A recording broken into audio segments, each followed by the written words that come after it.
Dia suruh saya nanam. 7 tahun lalu waktu saya pulang terakhir ke kampung, bapak saya masih memberitahu, itu pohon yang kamu tanam dulu masih hidup sampai hari ini. Kenapa sekarang kita gak menanam pohon lagi? Padahal alamnya subur begini. Saudara, begitu takutnya manusia. Indonesia ini sekarang inilah celakanya pemerintahnya. Jadi begini, negara-negara maju itu sekarang suruh bayar ke negara seperti Indonesia yang hutannya masih banyak. Kenapa mereka bayar? Sebab negara-negara hutan tropisnya masih banyak, itu yang menyerap racun-racun di udara karena negara-negara maju membuang limbah udaranya, asapnya ini. Jadi sekarang ini konferensi itu protokol Kyoto istilahnya, itu membayar 1 hektar hutan, itu pemerintah negara maju harus bayar sekian ribu dolar kepada negara itu. Nah, Indonesia ini negara satu-satunya di dunia yang hutan tropisnya masih sangat banyak. Tapi sayang Indonesia kena cap negara yang paling banyak membakar hutan tercepat di dunia. Papua bakal paling kaya kalau pemerintahnya bertobat. Dalam konferensi di Bali, pemerintah Papua menyediakan 7 juta hektar hutan yang dipakai sebagai paru-paru bumi. Ikuti berita-berita supaya kita tahu perkembangannya kemana. Dan inilah yang gereja harus korbankan sekarang. Ini baru 2 ayat yang saya bahas, belum ayat yang lain. Mengapa gereja gak melihat ini? Karena kita ditipu oleh iblis, hanya ngurus kebaktian saja.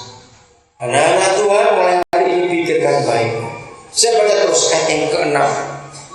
Mulane Gusti Yehova maringi paukuman marang bumi. Umate bakal nampa paukuman. Manungso ngri, manungso salumain bumi bakal sirna. Bahasa Indonesia berkata manusia akan punah di bumi. Kekarane bakal mung setitik, kekarane tinggal sedikit sisanya. Hebat sekali. Wit anggur bakal alun, mulane anggur bakal langka. Saben wong sing biyen uripe seneng bakal padha sedih. Kenapa sing dulu seneng sedih? Karena dunia kering, layu, saudara. Hukumannya seperti itu. Maka itu mulai hari ini gereja ajari semua anggota gereja tanam 1 pohon minimal 1 orang di pekarangan rumahnya. Katakan amin. Ini yang Alkitab perintah untuk kita menjaga. Tolong anak-anak muda. Saya paling jengkel kalau saya jalan kemana saja, lihat ada anak-anak muda pakai senapan angin, lalu suka nembak burung, saya pasti berhenti mobil saya akan tegur dia. Kalau kamu mau belajar tips bisa nembak, jangan burung. Mereka diciptakan untuk kamu tembak. Belajar pakai kaleng atau pakai yang lain. Gereja harus ini. Ini perkara-perkara yang jadi tanggung jawab kita sekarang ini.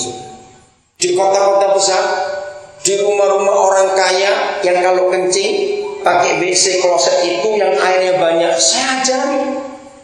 Jangan jaga kencing, coy. Itu 10 liter yang dibuang. Bahkan kalau lagi antri banyak, saya bilang maaf ya, saya ajari. Kalau yang laki-laki kencing atau perempuan asal nggak berak saja. Ngenteni orang sebelum kencing baru siram sekali, sebelum lagi siram itu mana? Gereja harus ngajar ini, saudara. Kau tidak akan celaka bumi ini. Ini cara tanya urusannya. Nah, saya akan buka hari ini rasa. Kalau kita baca kitab Wahyu pasal 5 ayat 10. Wahyu 5 ayat 10. Perhatikan di sini. Dalam pewahyuan Yohanes mendengar bahwa gereja yang menang akan diajak memerintah bersama Yesus di bumi. Katakan amin. Nah, kalau kita tahu rahasia dan ada banyak ayat seperti ini. Kalau kita dijanjikan akan memerintah di bumi bersama dengan Tuhan, berarti latihannya dari sekarang. Harus ngatur semuanya itu. Kemarin, saudara, kemarin, hari ini tanggal 5. Maaf, hari ini tanggal 5. Raja Bhumipol, Raja Thailand ulang tahun yang ke-80 tahun. Seluruh rakyat Thailand merayakan besar-besaran. Kenapa saya cita Raja Thailand? Itu saya sedih sekali membandingkan Indonesia. Tadi anak saya Jonyo yang bergerak di bidang agrobisnis, saya nggak ada harapan melihat Indonesia akan maju karena pemerintah kita nggak bertanggung jawab. Thailand itu penduduknya hanya 60 sekian juta, Indonesia 230 juta. Semua lahannya subur. Thailand itu sempit lah. Kalau saudara lihat peta Thailand, separuh Pulau Jawa itu masih kegedean buat ukuran negara Thailand.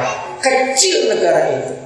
Tapi saya mau beritahu kepada saudara, Thailand sampai hari ini menjadi satu-satunya negara di dunia yang devisa negaranya yang terbesar itu hanya jual serai, laos, godong jeruk, kunir, lombok, daun salam, terong, ubi ke seluruh negara di dunia.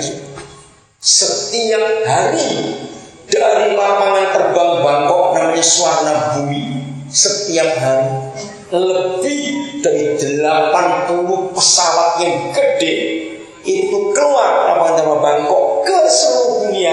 Cuma bawa tadi itu serai, kunir, laos, lombok, jahe, ubi, daun salam, semua sayur-sayuran, kangkung itu ke Amerika, ke Selandia Baru, ke Australia, ke Belanda, ke Jerman, ke Jepang, ke mana-mana tiap hari lebih 80 pesawat.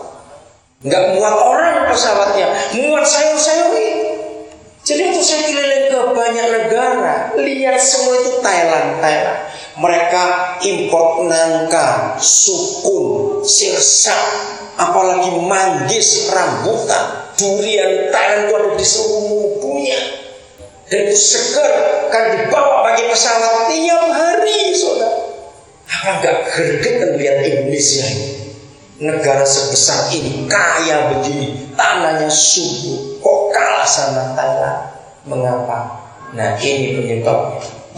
Raja Bhumipol tahun 60-an akhir itu melihat rakyatnya sengsara sekali. Terus dia punya ide. Istananya di tengah kota Bangkok ditinggalkan.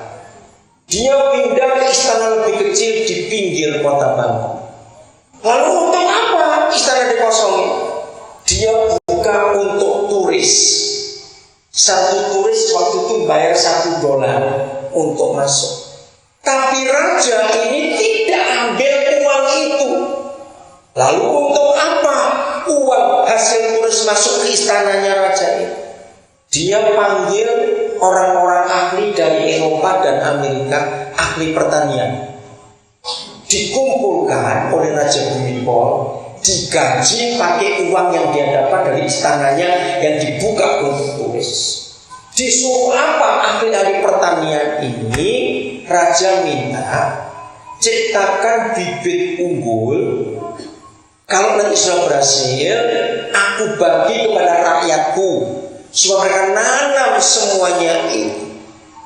Setelah sekian tahun dicoba berkali-kali, turisnya makin banyak datang dari mancanegara, makin banyak uang masuk. Raja terus membuat penelitian dengan ahli-ahli. Maka itu saudara lihat, semua buah yang namanya durian Bangkok, jambu Bangkok, betul enggak?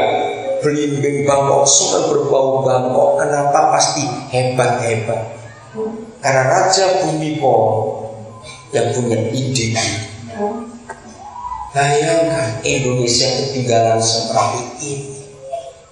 Maka itu hancur negara ini, mengerikan sekali. Lihat aja Indonesia ini, apa yang gak dikorupsi? Semua dikorupsi. Semua. Saya ini suka jalan kemana-mana. Maaf ya, saya cuma beri contoh. Ini salah satu bukti kalau Indonesia itu suka korupsi sembarang.